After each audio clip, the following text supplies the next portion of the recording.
আজকে আমি আবারও একটা নতুন রেসিপি নিয়ে চলে এসেছি, সেটা হচ্ছে ফ্রাইড রাইস।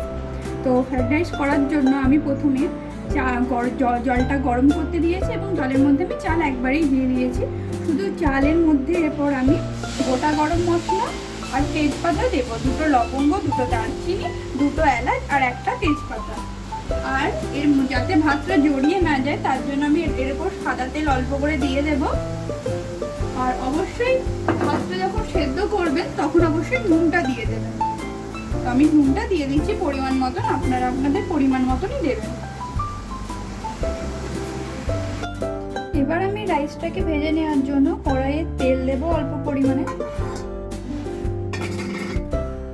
আর তেলের সাথে আমি ঘি দিয়ে দেবো, 1/2 চামচ ঘি দিয়ে দেবো। দিয়ে এই দুটো ভালো করে গরম হয়ে গেলে আমরা ভেজিসগুলো ভেজে নেব। আর আমি রাইসের চালটাকে আমি নামিয়ে নিয়ে এটাকে আমি ভালো করে শুকিয়ে নিয়েছি, একটু থালায় মিলে নিয়ে আমি জিনিসগুলোকে শুকিয়ে নিয়েছি। দেখুন কিরকম ঝরঝরে হয়েছে চালগুলো। যদি আপনারা শুকিয়ে না নেন না তাহলে এগুলো জড়িয়ে যাবে ভাতটা। তেলটা গরম হয়ে এসছে, আমি একটু আদা, রসুন আর একটা কাঁচা লঙ্কা কুচিয়ে রেখেছি, সেটা দিয়ে দেবো তেলে।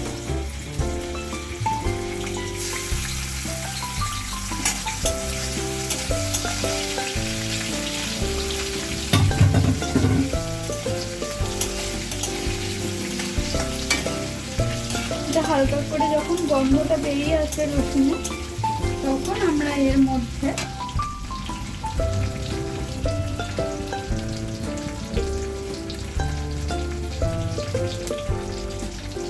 এটা গন্ধটা বেরিয়ে এসছে। এরপর আমরা এর মধ্যে কাজু, কিশমিশ একটু ভিজিয়ে রেখেছিলাম সেটা দিয়ে দেবো।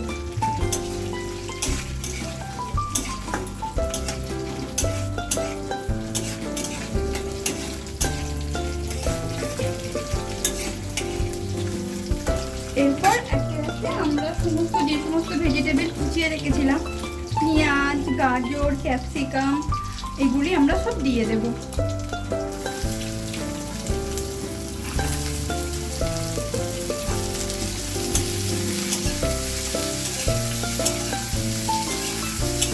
এর মধ্যে বিনসও আছে, আমি বিনসও দিয়েছি।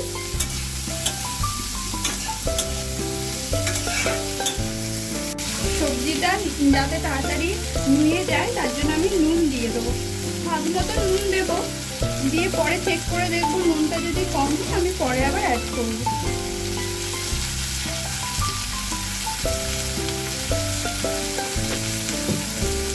আর আপনারা নুনটা কিন্তু বুঝে দেবেন, কারণ আমি চালেতে অলরেডি নুন দিয়ে সেদ্ধ করেছি ভাতটা, তো সেই অনুযায়ী বুঝে আপনারা নুনটা দেবেন কিন্তু। আমার সবজিগুলো ভালো করে ভাজা হয়ে গেছে, এরপর আমি চালটা এর উপর দিয়ে দেব।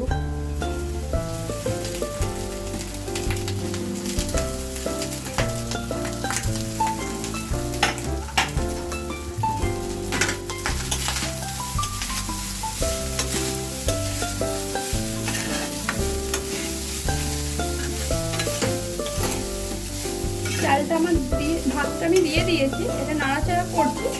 সামান্য পরিমাণে এই সময়টা একটু ঘি দেবো, যাতে ঘিয়ের গন্ধটা ভালো আসে।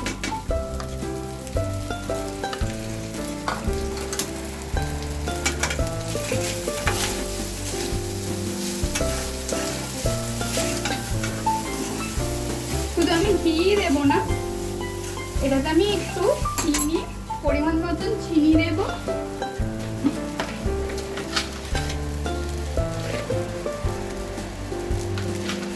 আপনারা যেমন মিষ্টি খাবেন সেই বুঝে চিনি দেবেন, আমি আমার পরিমাণ মতন দিলাম।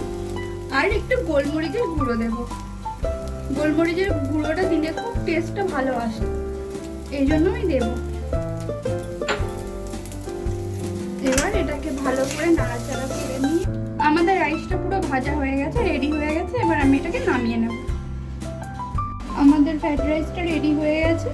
তো দেখলেন কিভাবে বানালাম আমি। তো যদি ভালো লেগে থাকে আমার চ্যানেলটাকে সাবস্ক্রাইব করবেন, লাইক করবেন, শেয়ার করবেন। আর ধন্যবাদ এত দূর আসার জন্য আর এতটা ভিডিও দেখার জন্য।